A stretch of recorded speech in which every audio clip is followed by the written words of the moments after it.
Israel is an apartheid state. You probably hear that every day. Here's the evidence that shows you who the apartheid states are. You're not going to believe the numbers.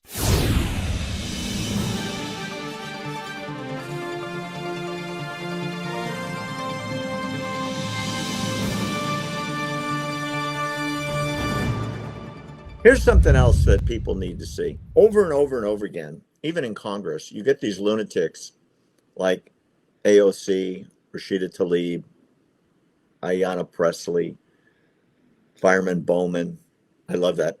You named him that. Fire That's Marshal perfect. Bowman. Actually, Fire Marshal. Fire Marshal Bowman. I actually got it from Jesse Waters. Fire Marshal Bowman. It's so fitting. It's so fitting. It so I totally is. just kept passing it on. every one of these crazies scream about Israel being an apartheid state. Apartheid, where you exclude one group because of their race, nationality, or religion.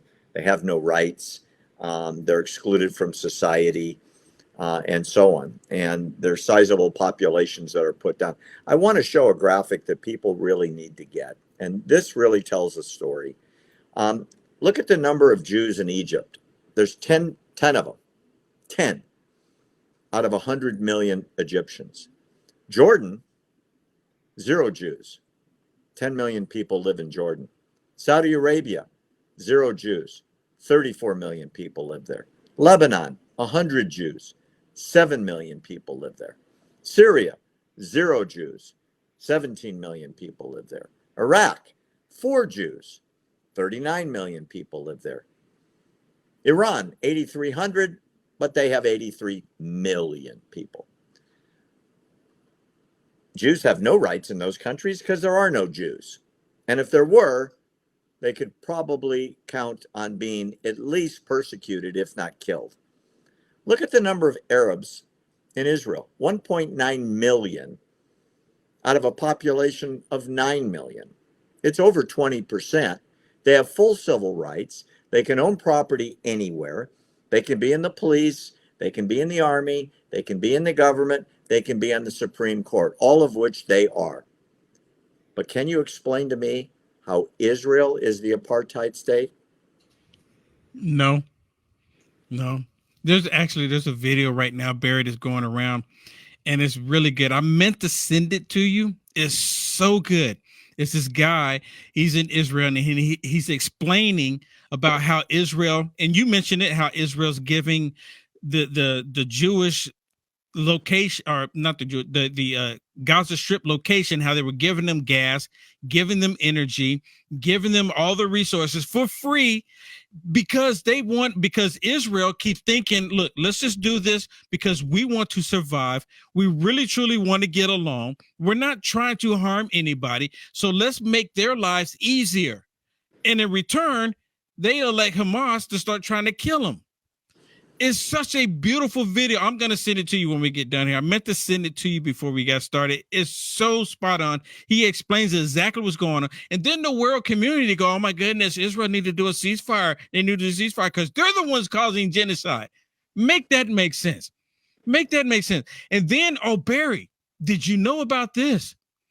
Just here recently has been reported that CNN, Associated Press, New York Times, Reuters, and other media outlets, they were embedded with Hamas on October 7th. Did you hear about this?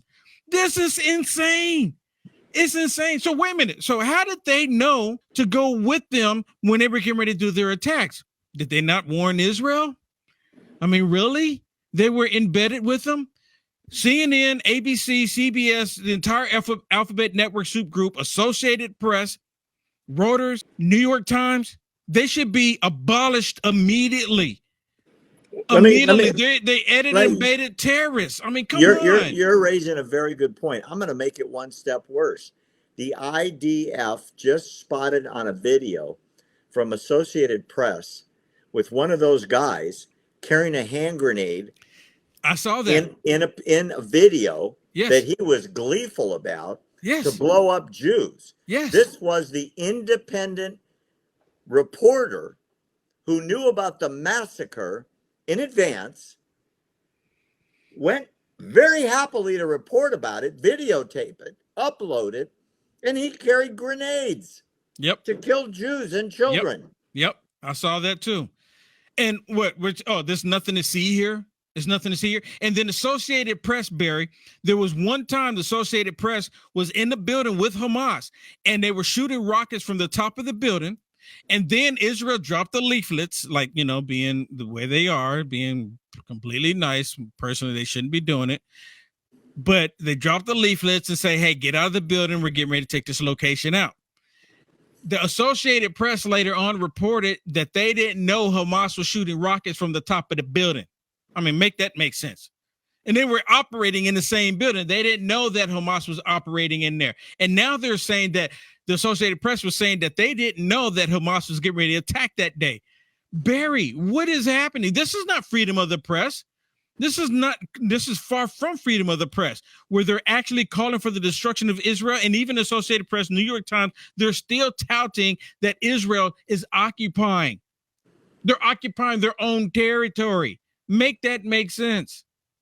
You can't. There hasn't been a Jew, a living Jew, in Gaza since 2005, when they evacuated and they turned over the property, the entire Gaza Strip, to the Palestinians, that then elected Hamas, who have been their leaders ever since. There's not even any dead Jews. They dug up the cemeteries and took the bodies back to Israel. 21 or 22 settlements evacuated and destroyed in the hopes of creating peace. And what happens? The reporters, as you just said, report on the murder as participants. Good luck when Israel comes for you guys, because you're on their list now too. Literally on the list too. Seriously. You should be. CNN, I mean, you know what I would like to see? CNN immediately removed from Israel. I know they have a headquarters there. They should be removed. They should be out of the country immediately. Associated Press, along with the New York Times. I know they have facilities that they operate in those countries. If they don't remove them, then I don't understand. I don't understand. Remember, they got to remove them, Barry. I remember a few months ago, the Al Jazeera building in Gaza was hit by an Israeli missile. And they said that was an interference with freedom of the press. That was Al Jazeera, that's the same one. The Associated Press was in there. And that's the same one. And Israel came back and said, they're firing missiles from the roof. What do you expect? and the reporters go, what? What? And wait a minute, there's missiles right, 22 feet from our office. Are these missiles stealth missiles and they don't hear them taking off? Is that what it is? They're silent missiles. They're silent missiles. So they got big silencers on the mechanism to shoot these rockets. I mean, come on. Nobody believes them. That's why Al Jazeera is being kicked out of Israel, because they are literally promoting terror narratives